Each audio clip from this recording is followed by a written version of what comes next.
قیامت کے متعلق کفریات کی 8 مثالیں۔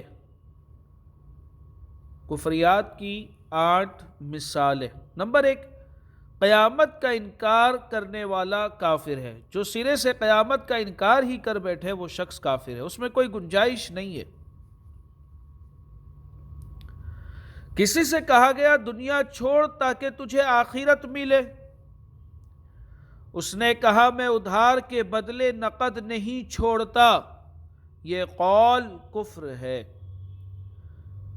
کسی سے کہا گیا دنیا چھوڑ تاکہ تجھے آخرت ملے، اس نے جواب میں کہا میں ادھار کے بدلے نقد نہیں چھوڑتا، تو یہ قول کفر ہے۔ نمبر 3، جو کہے مجھے گندم دے دے میں قیامت میں تجھے جو دے دوں گا، یہ قول کفر ہے، کیونکہ اس میں قیامت کا مذاق اڑایا گیا ہے۔ قیامت کے دن کے انصاف کو مذاق کے طور پر اس نے اڑایا۔ نمبر 4، مطلقاً اس طرح کہنا میرا حشر سے کیا تعلق، یہ بھی قول کفر ہے۔ یا کہا نمبر 5 میں محشر یعنی مرنے کے بعد زندہ ہو کر جمع ہونے کی جگہ سے نہیں ڈرتا، قیامت کے دن سے محشر سے یعنی جہاں پر لوگوں کو جمع کیا جائے گا اس سے میں نہیں ڈرتا، تو یہ شخص کافر ہے۔ نمبر 6 میں قیامت سے نہیں ڈرتا، تو یہ بھی کافر ہے۔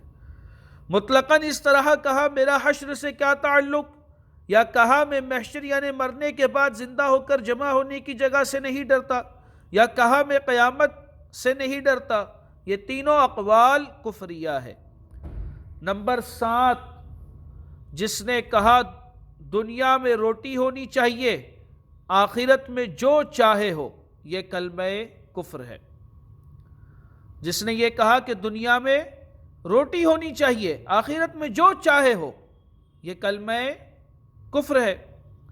نمبر 8، حساب قیامت کے منکر انکار کرنے والے پر حکم کفر ہے۔ جو اس چیز کا انکار کرے کہ قیامت کے دن حساب و کتاب کچھ نہیں ہوگا تو ایسا شخص کافر ہے۔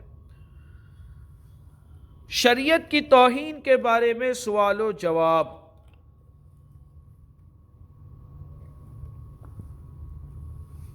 ابھی تک قیامت کا تذکرہ چل رہا تھا، اب یہاں سے شریعت کی توہین کے تعلق سے سوال و جواب شروع ہو رہا ہے، نیا چیپٹر سمجھیے۔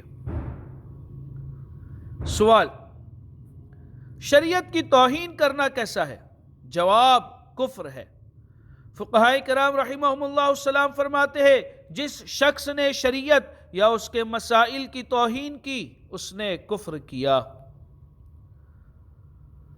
فقہائے کرام رحمہم اللہ السلام فرماتے ہیں جس شخص نے شریعت یا اس کے مسائل کی توہین کی اس نے کفر کیا۔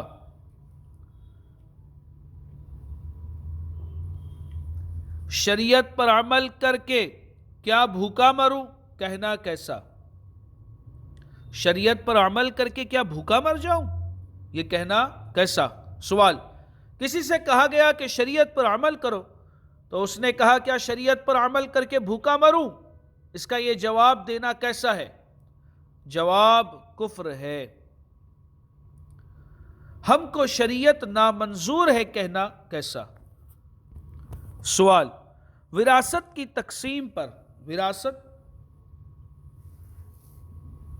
بچے لوگ جو وراثت فوت شدہ شخص کا جو مال تقسیم کیا جاتا ہے،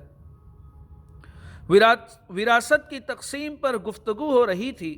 زید نے خالد سے کہا کہ ہم تم اور سبھی مسلمان شریعت کے پابند ہیں، لہٰذا شریعت کے مطابق فیصلہ ہونا چاہیے۔